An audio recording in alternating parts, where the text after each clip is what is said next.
Bom dia, queridos estudantes. Vamos hoje fazer uma revisão da disciplina de Psicologia Organizacional para depois do nosso simulado.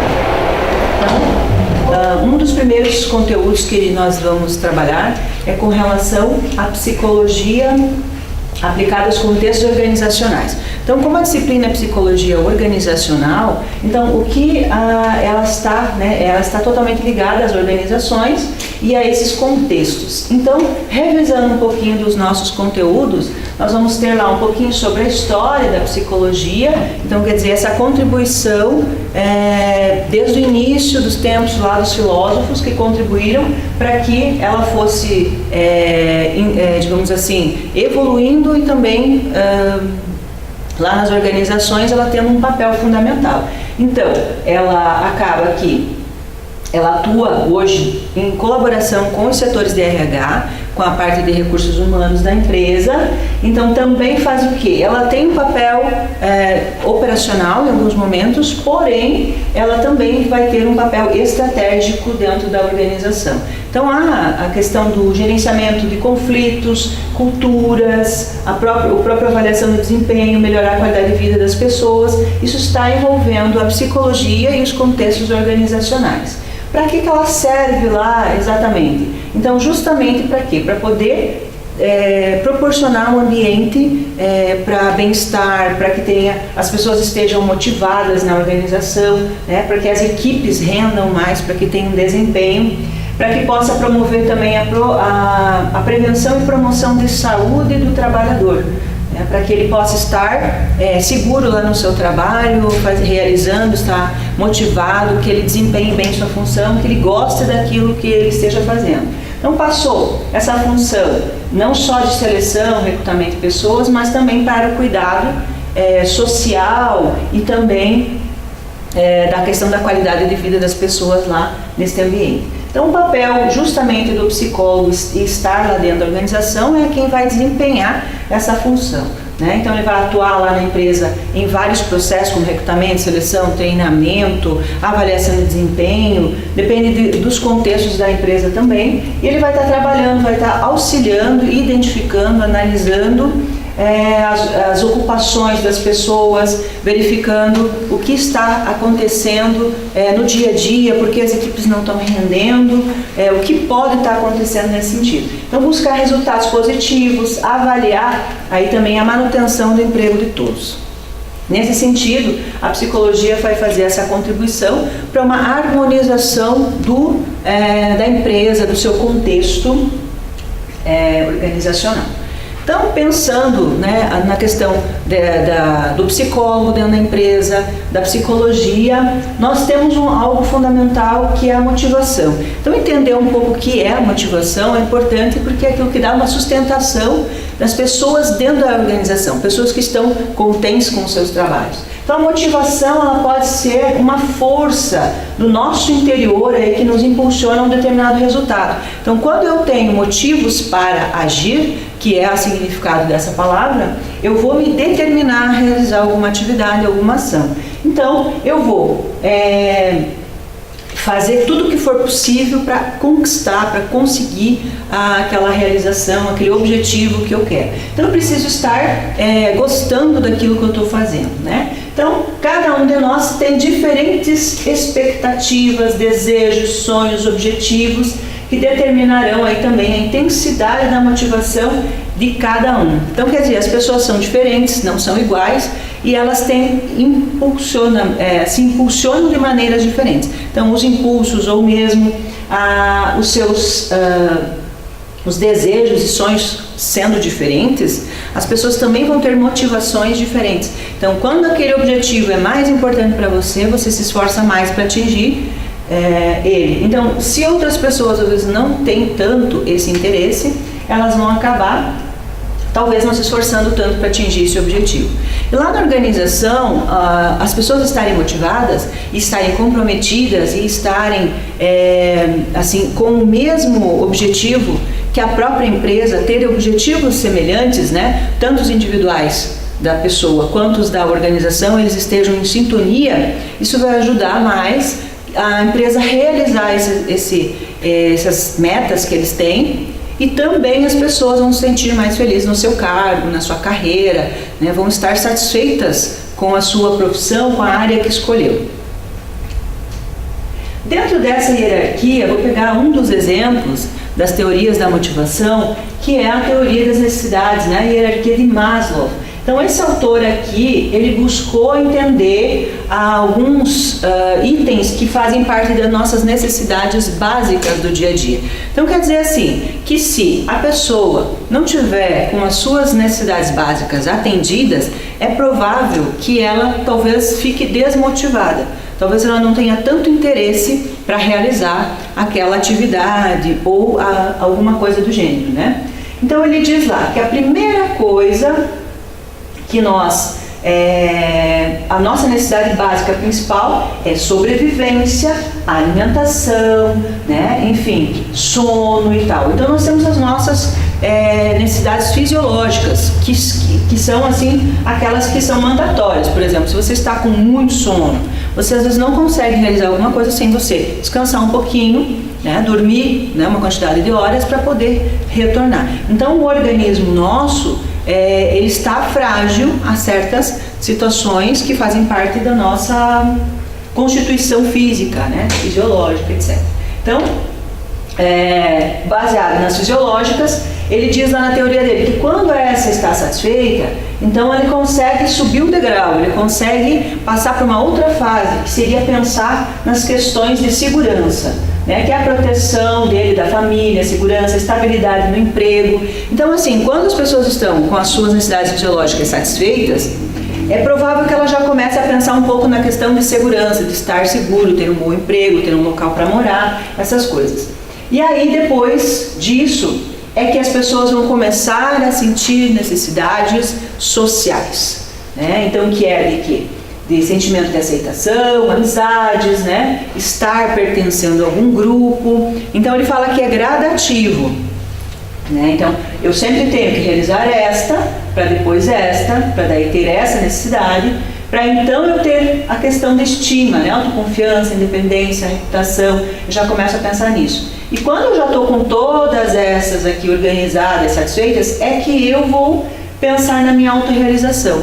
Então, dentro da organização, é importante entender que ela deve estar focada a entender esses processos das necessidades das pessoas, para que quando ela ofereça alguma coisa para motivar, um estímulo, ela possa entender essa hierarquia, porque eu não posso começar pela autorrealização se eu estou com necessidades fisiológicas de alimentação, eu não tenho o suficiente, né, para fazer meu café da manhã, meu almoço, meu jantar, eu estou com problemas ainda nesse sentido, ou eu estou me sentindo estável aqui no meu emprego. Então, quer dizer, eu estou com preocupações grandes com relação a isso, e então eu não tenho como vou pensar na minha carreira. Primeiro eu vou resolver os problemas básicos, né? É a mesma coisa, digamos, na questão pública. Se eu não tenho água, não tenho luz, eu não vou estar pensando lá em outras questões lá do embelezamento do jardim, coisas desse gênero, tá? Então a hierarquia de Maslow é mais ou menos isso, para a gente entender que a motivação, ela precisa desses estímulos, e esses estímulos eles são variáveis.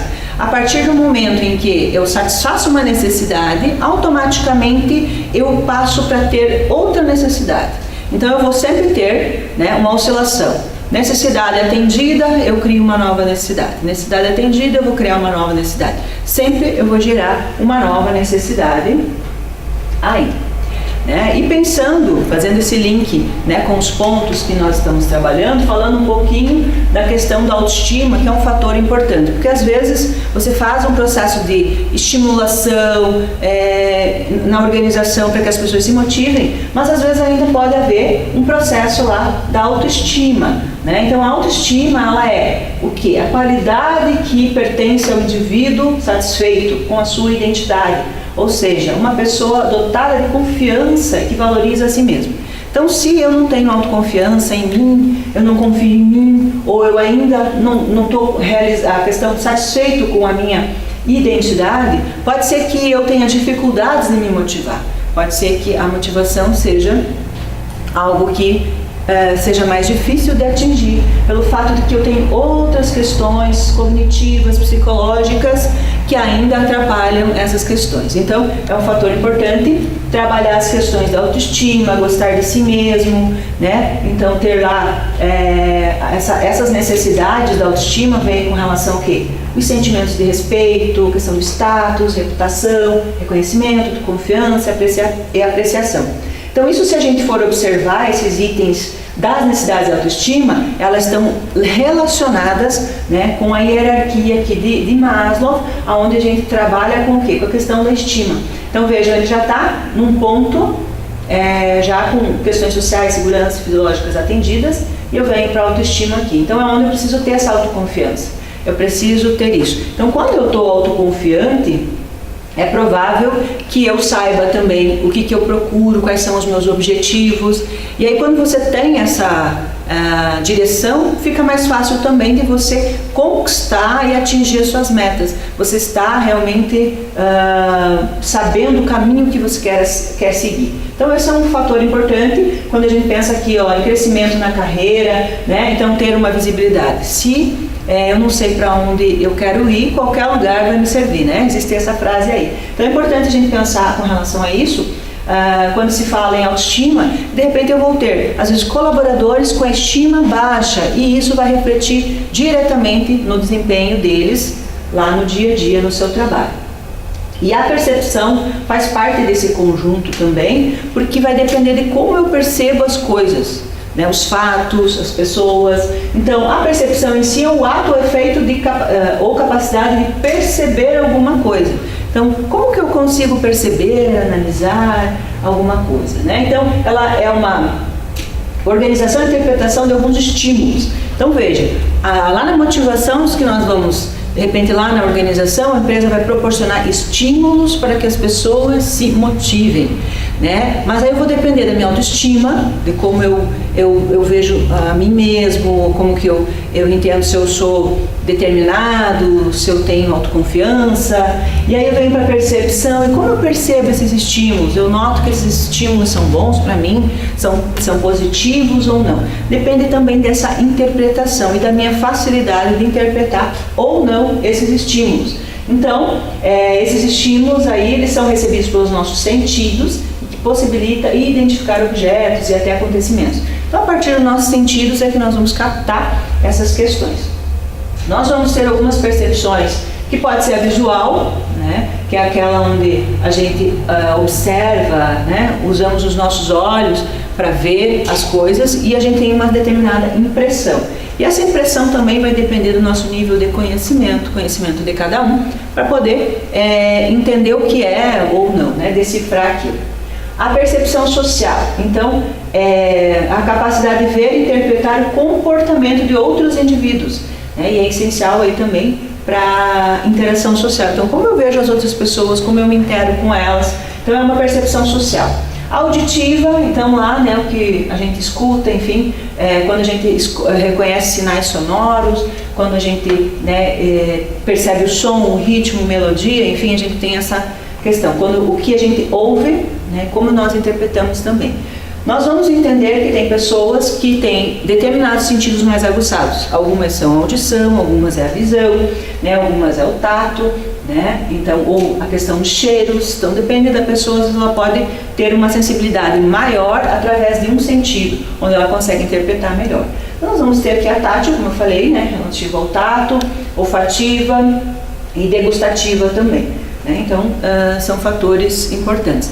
Nós aqui, pensando em organizações, nós temos que olhar a organização como um todo. Então, os negócios, nós temos diversos, né? Então, de repente, o paladar vai ser importante lá no ramo da gastronomia, a questão auditiva é importante lá também, em todos os ambientes, mas diria talvez quem trabalha com áreas, né, de sons ou etc., vai ser uma questão mais importante nesse sentido. Então, a percepção também são fatores importantes para que nós faça essa combinação, esse conjunto, né, em relação à motivação, à autoestima, percepção. E aí nós vamos ter, depois disso, vamos falar um pouquinho sobre a questão da inteligência emocional, tá? Então, a inteligência emocional é quando as pessoas, elas conseguem identificar as próprias emoções, né, com mais facilidade. Então, a partir do do Goleman lá, que é o autor que escreveu sobre inteligência emocional, inteligência social, né? Hoje é uma referência nesse sentido, falando em inteligência emocional. Então, a inteligência, quer dizer, como eu utilizo realmente a minha inteligência, né? A minha emoção, né? Eu sei controlar, eu sei quando eu estou ansioso, eu sei quando eu estou alegre, eu sei quando eu estou triste, eu sei como que eu me sinto. Eu consigo perceber isso nos outros, nas outras pessoas, porque isso é um fator também importante, né? Eu consigo perceber nos demais, porque essa inteligência para o ambiente organizacional, ela é importante para que você consiga se antever algumas situações, né? Então, quais vantagens, né, das pessoas aí com uma inteligência emocional? Capacidade de se automotivar também, porque ela consegue interpretar o que está acontecendo com ela e usar isso a favor dela e de repente ter aquela automotivação para que ela consiga continuar apesar, né, de algumas situações de frustrações ou de desilusões, porque nós vamos ver que no nosso cotidiano a gente vai ter muitos desafios, obstáculos. Às vezes nós vamos nos frustrar ou nos iludir em função de questões que não atenderam às nossas expectativas ou não atenderam às nossas necessidades, e aí você tem que ter, digamos assim, essa capacidade também de se automotivar, que é fundamental e importante para que você não entre no estado depressivo, ou para que você não desista logo de arrancada de uma atividade ou de alguma coisa. Nesse sentido, né? Hoje a gente tem percebido muito essa deficiência na questão da inteligência emocional em função das pessoas talvez não se conhecerem tanto com relação ao autoconhecimento próprio mesmo sobre si e seus sentimentos, e acabam, digamos, perdendo o interesse facilmente nas ações, nos trabalhos, no desempenho, desiste logo nos primeiros obstáculos. Então, isso vem uma outra coisa também importante, que é a resiliência, né? Que é esse poder, essa sensação de você se reinventar apesar das frustrações, desilusões, você tem essa força para continuar a movimentar, continuar a trabalhar, continuar a fazer as suas atividades do dia a dia, né? Então, algumas características aí dessa capacidade da inteligência emocional é a capacidade de controlar impulsos, né? Então, canalizar as emoções para situações adequadas, praticar gratidão, motivar as pessoas, além de outras qualidades aí com relação a isso. Então, esse fator de controlar de repente em situações extremas, onde você de repente está envolvido num conflito, uma situação, como você faz para gerenciar isso? Então, esse controle, então essa questão de olhar a situação e você conseguir controlar o teu sentimento, se você consegue continuar ou se você vai precisar uma pausa para depois resolver esse problema, como que funciona. Então, quando as pessoas lidam bem com o controle emocional, ela vai conseguir se sair bem em situações de conflito, vai conseguir fazer uma boa mediação, vai conseguir conversar sobre assuntos difíceis, né? Às vezes lá no trabalho tem que chamar atenção de alguma equipe, por alguma coisa, por algum motivo, ela vai saber usar isso, né, de uma maneira mais adequada, equilibrada, que não ofenda ninguém e que seja de uma forma positiva, seja uma crítica construtiva, né, a gente diz. Então, é importante. Possível também nós falarmos um pouquinho da inteligência emocional como sendo uma capacidade do quê? Identificar e compreender os próprios sentimentos. Então é importante, a primeira coisa é você se conhecer, ter esse autoconhecimento e saber quando as emoções ocorrem em você, né?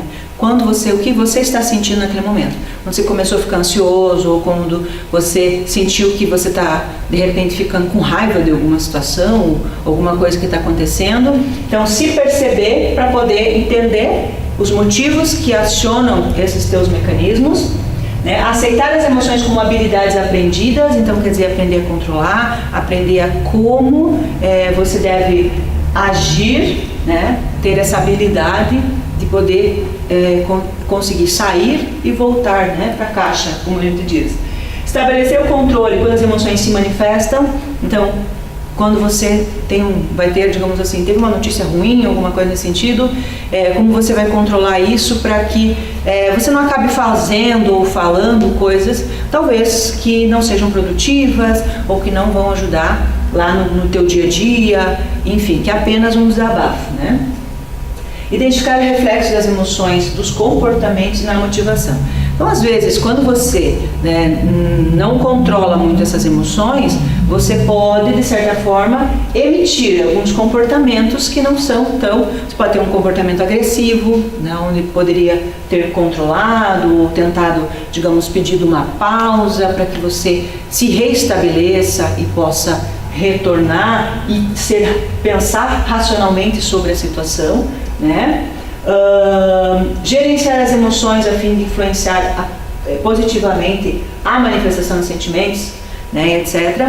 Então, aqui nesse caso, quando você gerencia, principalmente para gestores, para pessoas que coordenam outras pessoas, é importante às vezes essa questão da influência positiva, porque às vezes você consegue, você é um influenciador, você é um líder, onde as pessoas seguem e acreditam em você. Então, às vezes, esse influenciar positivamente também é saber utilizar esses sentimentos quando você identifica eles no outro também, para poder potencializar essa relação. Então, isso vai ser positivo para as relações interpessoais, né? E aí podem ser usar técnicas, né? Enfim, outras atividades. Adquirir capacidade de identificar sentimentos nos outros, né? Nós já falamos também, atuar no desenvolvimento efetivo e eficaz em relacionamentos pessoais e grupos. Então, como a gente comentou antes também, essa identificar nos demais. Então, saber quando é o momento, às vezes eu tenho um colega de trabalho que ele está precisando de uma atenção, ou que você sentiu que hoje ele não estava assim muito alegre, muito disposto, enfim. Conseguir identificar esses fatores para que o teu ambiente, o teu dia a dia, ele fique mais harmonioso, onde vocês têm uma relação interpessoal melhor, né, mais social e até de desempenho, porque às vezes as pessoas precisam apenas, né, serem ouvidas, às vezes precisam de um pouquinho de atenção naquele dia, por questões que vão acontecendo no dia a dia, as questões pessoais, né, que acontecem com todas as pessoas, que é uma coisa normal, né? Então vamos ter dias bons e às vezes dias não tão bons assim. Então é importante a gente também entender e reconhecer no outro, para que nós possamos fazer aquele processo da empatia, de contribuir, colaborar, de certa forma, para que o ambiente seja bom e que você possa ter um ambiente de cooperação, que as pessoas gostem de onde estão, gostem das suas equipes, dos seus colegas de trabalho. Ok, pessoal, até então. E assim, então falamos um pouquinho dessa base, pensando na motivação, percepção, na inteligência emocional, falando um pouco desse campo emocional, emotivo das pessoas, e aí nós vamos entrar um pouquinho com a cultura organizacional. Como vocês podem ver, aqui a cultura, eu peguei o nosso mapa mental, que faz um resumo geral assim do que foi tratado nesse capítulo, para a gente relembrar. Então, todos esses sentimentos que a gente falou até então, eles vão estar dentro dessa cultura da empresa. Por quê? Porque cada pessoa que vem para dentro da organização, ela traz uma cultura diferente, ela traz uma vivência, e isso vai interferir depois na cultura organizacional, com certeza, né? Então, a cultura em si são o quê? Hábitos, crenças, né, das pessoas, né, que são estabelecidas lá dentro da empresa por normas, valores, atitudes e etc. Então, lá dentro do dia a dia da empresa, nós vamos ter algumas normas que a gente pode pensar assim, ela tem um regulamento interno, ela tem um código de conduta, o código de ética. Então, ela vai ter uma série de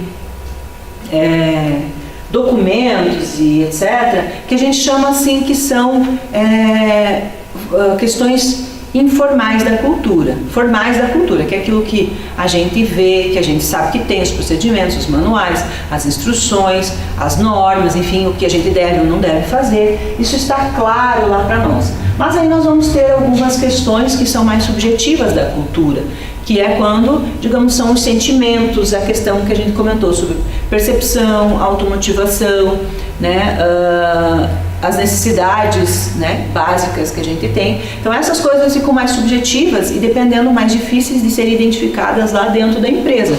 Você precisa ter um trabalho, realizar algo lá dentro da empresa, um trabalho, um desenvolvimento, enfim, para que você consiga entender isso, né? A gente vai falar um pouquinho lá na frente sobre o clima organizacional, e justamente é uma das formas de eu tentar estar captando essas questões subjetivas que eu não consigo ver, mas só sentir, né? Um ambiente está tenso, ou, né, culturas às vezes que não propiciam uma inovação, uma flexibilidade, alguma coisa nesse sentido. Então, como entendemos que a cultura são esses hábitos, essas crenças, elas derivam geralmente do fundador da organização. Então, lá o fundador é aquela pessoa que criou a empresa, que tem os desejos, os sonhos, e ele vem e cria aquela empresa. Geralmente, essa cultura maior vem dele. Quando essa cultura ela é forte, é provável que seja disseminado por toda a empresa. Quando às vezes é uma cultura mais fraca, pode ser que as pessoas que vão entrando na empresa formem uma cultura nova ou diferente, ok? Alguns tipos de cultura. Então a gente vai ter aqui aquela, né, que faz seus negócios tratando com clientes e funcionários, que ela é mais flexível, grau de autonomia ou liberdade, né, que elas existem. Então, ela pode ser mais centralizadora ou mais flexível. Então, aquela que resolve entre a cúpula, a direção e seus conselheiros, e nós podemos ter aquela mais flexível, mais, a gente diria assim, com uma administração mais participativa, aonde nós teríamos a participação dos funcionários, dos clientes, onde a empresa envolve mais pessoas para poder fazer seus negócios, implantar, melhorar, inovar. Então, são alguns tipos aí, né, que seriam as mais tradicionais, aquelas mais centralizadoras, e as mais descentralizadas, então seriam as mais inovadoras. Temos também a questão de pensar aqui, né, na questão mudança, porque assim, como nós percebemos, né, o mundo todo tem mudado com relação desde o movimento da globalização, enfim, até hoje a gente vê as mudanças são rápidas, todo dia nós temos uma coisa nova, uma mudança nova, uma tecnologia nova. Então as organizações elas estão tendo que fazer mudanças muito rápido. Então essa mudança, e às vezes ela mexe com a cultura, porque quando nós falamos ali de empresas com culturas tradicionais, nós vamos entender que elas não gostam tanto de mudar tão rápido. Só que agora está havendo essa necessidade de mudança rápida.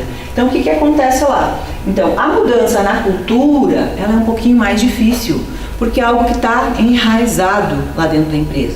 Como eu disse, ela vem lá da fundação da empresa. Então, uma empresa, quanto mais anos tiver a empresa, a dificuldade de fazer mudanças, às vezes, ela é maior. Então, ela vai precisar de um processo de intervenção maior, né? De repente de novas intervenção com relação a treinamento, desenvolvimento de pessoas para inserir novos conhecimentos, novas práticas. Também de repente vai precisar de uma consultoria de pessoas externas para trazer novas tecnologias, novas formas de trabalho, imaginando para que você possa então ter uma mudança, uma transição de cultura englobando essas questões da inovação, da sobrevivência no mercado, essas coisas, né? E também essas mudanças, né, sempre é indicado que ela deve, para funcionar bem, começar de cima, né? Começar do próprio fundador, dos diretores, enfim, para os demais. Mas aí vai depender hoje de várias formas como a empresa faz esse processo, porque ela pode ser uma coisa conjunta, algo que é cooperativo, algo que as pessoas participem ativamente do processo da mudança. E eu vejo que às vezes pode ser mais efetivo quando todos participam, pelo fato de você se comprometer com a organização, participar desse novo método, participar dando opiniões, enfim. Geralmente pode ser mais efetivo você participar, os funcionários, as pessoas todas participarem nesse contexto, que talvez vai funcionar melhor lá no dia a dia, né? E aí, quando a gente falou dessa cultura, o clima vem para nós entendermos se o clima está bom, se o clima está tenso, né? Como que as pessoas sentem estar lá, entram dentro dessa empresa, como é que elas se sentem? Né? Sentem animadas, sentem satisfeitas, gostam daquilo que elas estão encontrando. Então, é uma outra questão aí também para se avaliar. Então, o clima vai ser o quê? Conjunto dos valores e atitudes que afetam a maneira como as pessoas se relacionam com as outras dentro da organização. Então, como a gente falou da cultura, que cada um traz a sua cultura, né? Imaginem isso, todas essas pessoas com culturas diferentes dentro da organização e diferentes, com vários pensamentos, como fica lá o geral da empresa. Né? Então, tem que haver uma harmonização, tem que haver uma organização dessas ideias. Para quê? Para que a empresa tenha seu planejamento estratégico, suas metas, missão, visão e valores, porque é isso que a empresa vai prezar, e aí tem que fazer o quê? Um processo também de identificação com as pessoas que estão lá, né, dentro da organização, para que elas tentem se identificar o quanto mais for possível com a cultura, né? Claro que, como eu falei, se for feito mudanças, se eles todos participarem, vai ficar mais fácil deles se identificarem com algo que eles participaram. Então esse é o propósito, né? O clima nada mais é do que daí essa leitura de como está esse processo lá dentro da organização, né? Então, está ligado à maneira como o colaborador percebe a organização com a sua cultura, normas, usos e costumes, né? Se ele interpreta tudo, isso ele reage positivo ou negativamente com relação a isso. Então, nesse sentido, o clima, ele vem para fazer essa leitura de como as coisas estão, como eles estão percebendo essas questões. Porque, às vezes, a cultura que a empresa tem com relação a algumas normas é algo que, no clima organizacional, acaba aparecendo como algo desmotivante ou algo que atrapalhe, né, o estímulo que a empresa quer dar com relação à motivação. Tá? E aí, entendendo esse clima aqui, geralmente algumas empresas podem trabalhar com pesquisas, né, para descobrir então como que está esses valores, se as pessoas estão se identificando com a empresa, se elas estão contentes com os benefícios, com os treinamentos, com o seu cargo, com a sua função, com a estrutura organizacional. Então a pesquisa vai ter essa conotação, né? Então, falando um pouquinho da pesquisa, para identificar então a ideia do grau de satisfação ou insatisfação que as pessoas estão tendo, né? Depois você pode fazer ela tanto com uma entrevista, um questionário, enfim, você pode ter aí várias formas de fazer. Como que a gente trabalha a questão da aplicação? Então, geralmente as empresas montam algumas questões com relação a tudo que a empresa tem e oferece, em relação a várias áreas, desde a questão de liderança, relacionamento interpessoal, benefícios que a empresa oferece. Também, às vezes, ela inclui lá a remuneração, os treinamentos, a infraestrutura, a segurança, a qualidade de vida. Então, as empresas, dependendo do que elas têm e oferecem, né, os programas que elas têm dentro da empresa, elas geralmente vão fazer esse processo de perguntas para pesquisar o que as pessoas acham, sentem e pensam, o quanto elas estão satisfeitas com esses processos. Então, a pesquisa ela vai servir para te indicar lá, de repente, ao final, o quanto as pessoas estão satisfeitas com a empresa. E para isso, geralmente, essa questão aí do clima, enfim, a intenção é proporcionar ao bem-estar. Então, sempre vai ser, ao final, que a pessoa esteja motivada, ela se sinta adequada ao cargo que ela está, ela se sinta bem dentro daquela organização e que ela tenha aí um bem-estar psicológico para que ela sinta que ela tem qualidade de vida lá no trabalho dela, que ela sinta que ela não tem riscos, né, com relação à segurança do trabalho, que as condições que ela trabalha são seguras. Então essas questões importam bastante. Lembrem lá da nossa hierarquia, né, do Maslow, que vai ter o segundo item é segurança. Então, não é só a estabilidade no emprego, é aquela coisa de ter medo de ser demitido, né, hoje ou amanhã ou depois de amanhã. Mas assim, a segurança também, ela está relativa ao quê? Ao uso dos protetores individuais, né, de EPIs, a situações de risco dentro da organização. Então, esse mapeamento, esse cuidado que as empresas têm com relação à segurança e essas condições, para que as pessoas não sofram acidentes, para que elas não tenham nenhum risco de ficar doentes no trabalho. Então, a ideia de tudo isso é evitar que as pessoas fiquem doentes e que elas fiquem motivadas, de preferência, né? Então, a motivação, quando de repente você não consegue manter essa motivação, ela vai afetar um pouco lá na qualidade do trabalho, porque hoje nós temos um índice alto de afastamento do trabalho por doenças depressivas, né?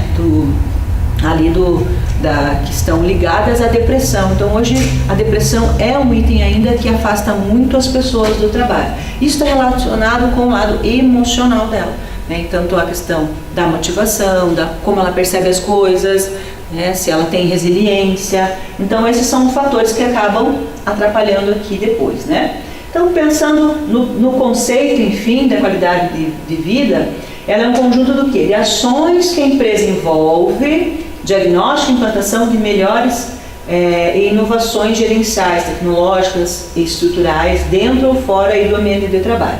Então a ideia é que ela vai ter um conjunto de ações lá dentro da organização, pensando no quê? A partir de um diagnóstico, que pode ser a partir de uma pesquisa de clima organizacional, que ela levanta alguns quesitos, e aí ela vai pensar em melhorar programas lá dentro.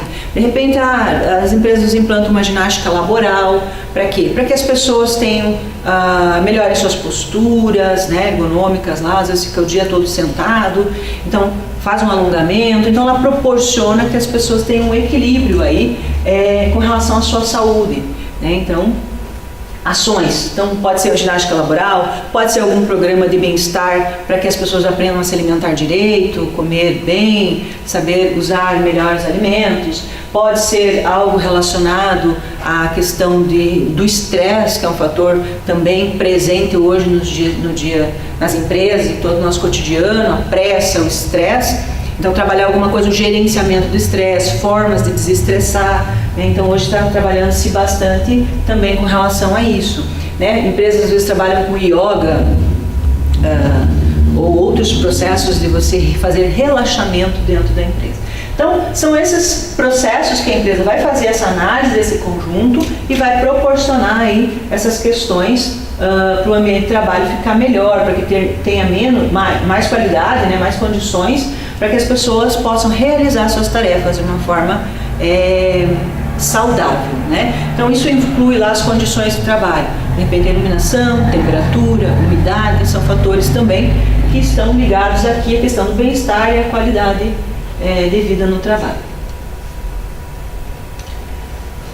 Como conceito também, aqui no nosso mapa eu já coloquei, né, o proporcionar condições plenas para o funcionário desenvolver o seu trabalho.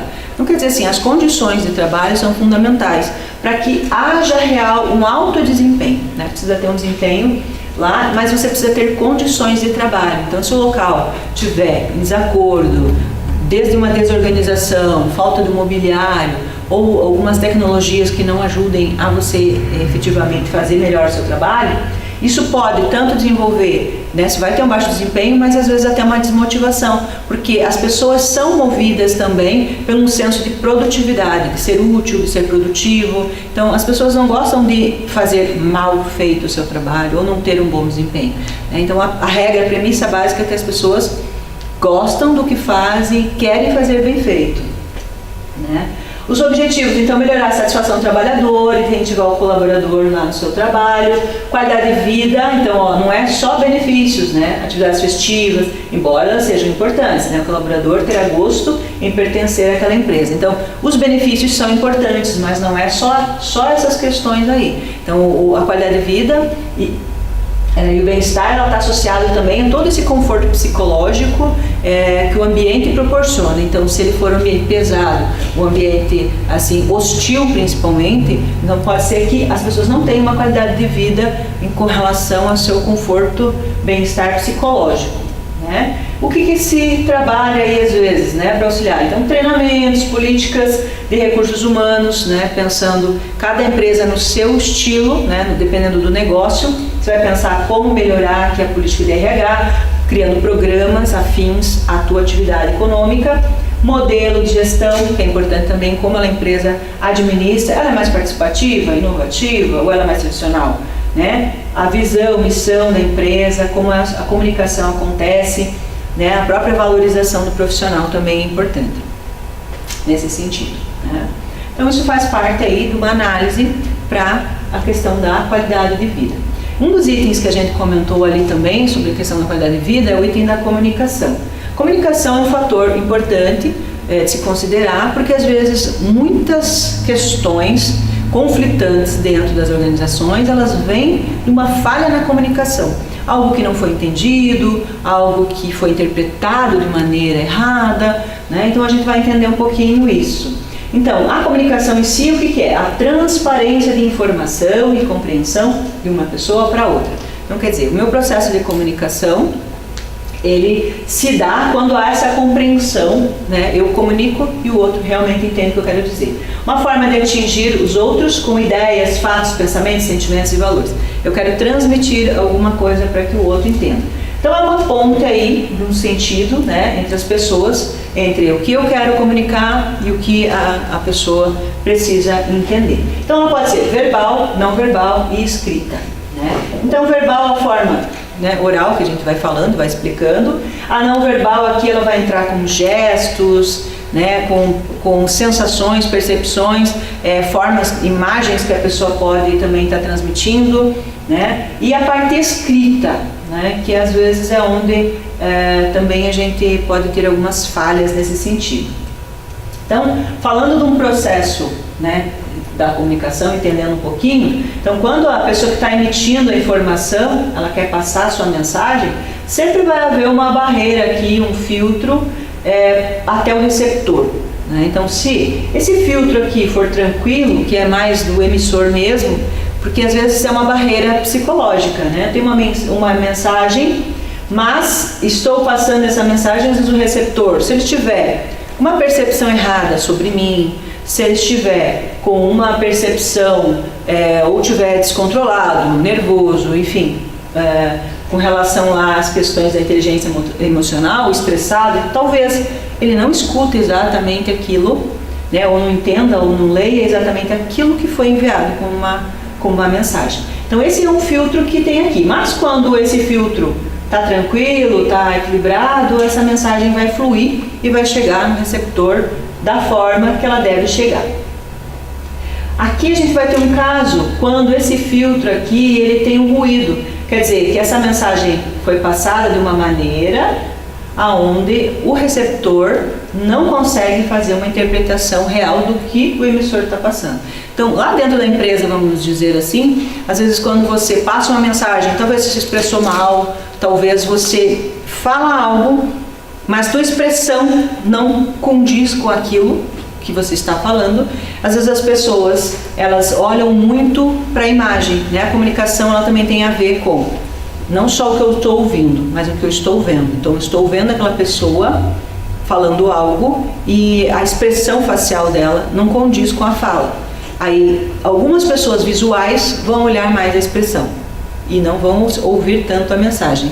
Então, esse pode ser um ruído que faz parte da percepção, que a gente já falou lá atrás, né? Conforme que a pessoa pensou, interpretou, etc., ela vai colocar essa carga toda em cima dessa mensagem. E essa mensagem não vai ser, talvez, entendida como ela estava sendo passada, né? Então, vendo que aqui nós temos automotivação envolvida, temos percepção, nós temos a questão da motivação para captar isso. Então, às vezes, quando essa mensagem vem e eu não estou motivado, eu já não acredito talvez nessa mensagem também, nessa informação, aqui ela já chega meio deturpada, ou então tipo, isso é impossível de realizar, né? Então já talvez aborta, o nosso cérebro às vezes ele aborta coisas que ele já acredita que não pode ocorrer, que não vai acontecer, que não vai dar certo. Então o ruído dentro da comunicação são qualquer tipo de falha, seja na escrita, seja verbal, né, ou não verbal também, que interferem aí. Então qualquer coisa que faça com que a mensagem chegue deturpada. Então dentro da organização, às vezes, a comunicação utilizada, a empresa passa um e-mail para alguns gestores e esses vão repassando as informações e às vezes, depende como cada um entendeu, ele vai repassar para outros gestores, outras pessoas, e às vezes lá no final as equipes, né, cada equipe realizou uma coisa um pouquinho diferente do que estava previsto, né? E uma outra situação que acontece dentro da comunicação é o bloqueio total. Uma coisa é a informação chegar deturpada, a informação chegar pela metade, né, ou com falhas, etc. E outra é a questão do bloqueio mesmo, quando a mensagem não consegue chegar até aquela pessoa. Então, quer dizer, foi passado informações, foi feito várias coisas, porém o receptor aqui não reagiu. Ou ele não quer ouvir, ou aquilo, enfim, aquilo não funciona lá. Então, de repente, a comunicação ela vai ser em vários sentidos. Você tem um procedimento para fazer, você tem uma atividade para fazer, e nesse sentido, de repente, lá não há reação.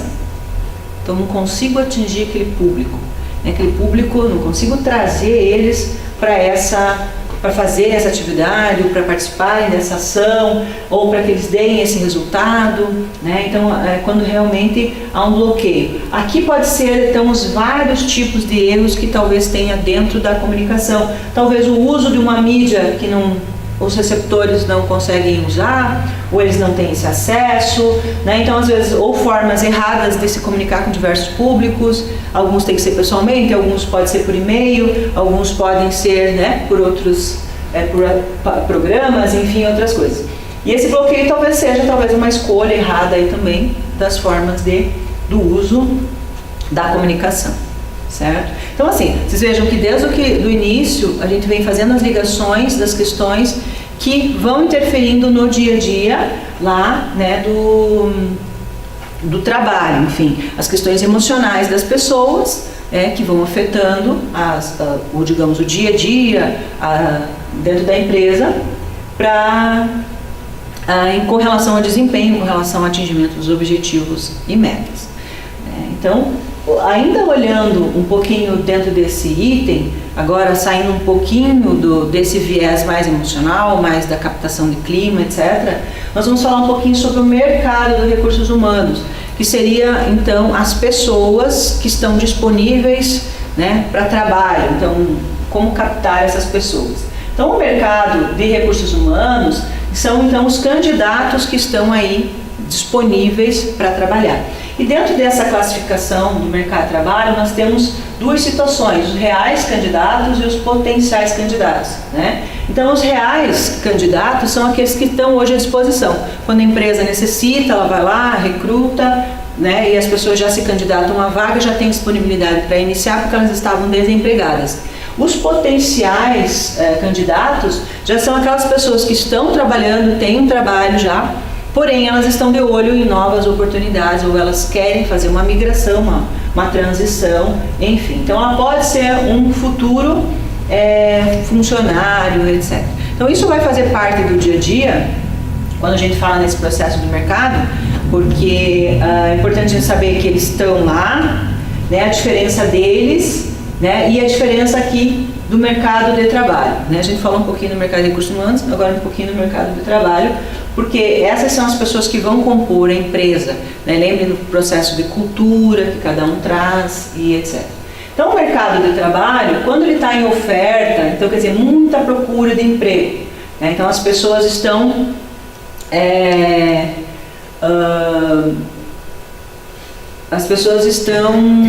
disponíveis para trabalhar no mercado, então tem bastante oferta, né? Então o que acontece lá? Investimento em recrutamento para atrair os candidatos, né? Então as empresas vão investir para poder em recrutamento. O que é o recrutamento? Atrair pessoas para a organização. Então o que ela vai usar? Vai usar o rádio, vai usar revista, vai usar jornais, vai usar WhatsApp hoje, né? Vai usar LinkedIn. Para quê? Para colocar os anúncios onde esses candidatos têm que estar. Então, as empresas, quando nós temos poucos candidatos, não tem muitas pessoas disponíveis no mercado de trabalho, vem critérios mais flexíveis de seleção. Então as empresas vão fazer critérios vão exigir menos cursos, menos graduações, vão exigir menos questões aí. Investimentos em capacitação. Por quê? Quando ela vai contratar uma pessoa e ela não está exigindo tanto, e às vezes lá no dia a dia precisa desse conhecimento, desse treinamento, desse curso, a empresa vai investir em capacitação, né? E também vai ofertar alguns salários melhores, vai ofertar alguns benefícios, né? Ela também pode trabalhar com recrutamento interno, captar pessoas lá dentro mesmo para promover, né? E os empregados, daí nesse caso, em oferta, quando tem muito emprego disponível, digamos, tem muitas vagas lá, então as pessoas estão mais tranquilas quando acontece isso, né? Então elas têm várias vagas e podem escolher entre os cargos. Hoje a gente vê assim que não é uma situação, né? Hoje o mercado nosso de trabalho não está em oferta. Hoje o nosso trabalho está em procura. O que quer dizer isso? Quer dizer que nós temos mais pessoas desempregadas do que pessoas empregadas. Que nós temos menos ofertas de emprego do que bastante ofertas de emprego. Então, quando o mercado está como hoje, com poucos empregos, então as empresas não investem muito em recrutamento ou investem em seleção. Por quê? Porque está cheio de candidatos, cheio de pessoas lá nas empresas, deixando seus currículos, querendo fazer parte, né? Então, eles também, aí sim, eles vão fazer um critério de seleção mais rigoroso, Como tem muitos candidatos para a vaga, eles vão acabar fazendo o quê? Então eles vão colocar lá, pedindo todos os cursos que eles querem, todas as especializações, vão exigir bastante. Por quê? Porque eles não querem investir em capacitação, já que o mercado tem bastante, né, pessoas. Não vão ofertar salários muito diferentes do que está no mercado, não vão oferecer outros benefícios além dos básicos da empresa, né? Então, nesse sentido, eles vão trabalhar assim. Então, a diferença do mercado, quando ele tem muito emprego e pouco emprego, é que a empresa vai investir mais quando ela precisa captar pessoas e ela não encontra no mercado. Aí sim ela vai investir em altos salários, vai investir em treinamento, capacitação, benefícios, vai oferecer condições especiais para essa pessoa. Quando ele é raro no mercado, quando ele não encontra essa pessoa. Mas quando tem muitos candidatos que são todos capacitados, com certeza vai reduzir a questão das ofertas, aí, salários e etc.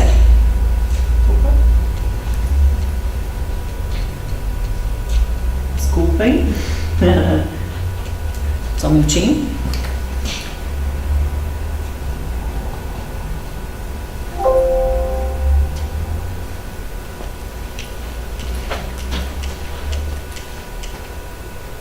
Bom, pessoal, então assim, para esse nosso simulado, para essa nossa revisão dos conteúdos, eu selecionei assim os principais tópicos que a gente precisa rever. Então é importante assim que vocês façam uma leitura novamente nos materiais, que vocês revisem algumas questões. Aí também, se vocês tiverem dúvidas com relação ao simulado que foi proposto, com relação também aos materiais aqui, porque nesse pequeno intervalo de tempo não dá para nós falarmos em detalhes de cada situação. Então vocês poderão entrar no chat ou deixar as perguntas, né, para que eu possa responder para vocês. Então, especificamente as dúvidas que vocês têm com relação ao simulado, né? Então, para essa nossa revisão de conteúdos, o que a gente tinha para ver era isso, né? Então, assim, bem básico, todos os tópicos e os itens que nós precisávamos rever. E eu acho assim super importante então essa revisão de vocês de conteúdo, e que vocês depois entrem em contato especificamente para algumas perguntas mais específicas com relação ao simulado. Acho que é importante vocês tentarem fazerem o simulado, estudarem as questões que estão lá e depois tirarem as dúvidas, né, no chat, ou então mandem por e-mail essas dúvidas para que a gente possa ajudar vocês a tirar e explicar especificamente. Porque às vezes uma dúvida de um aluno pode ser a dúvida dos demais, então também posso escrevê-la para vocês, né, no fórum geral, enfim, para que vocês possam, então todos, né, ter acesso a essa informação. Eu vou disponibilizar esse conteúdo para vocês lá também na página, e dúvidas, estou à disposição para ajudar vocês. Tenham um bom dia e muito obrigada.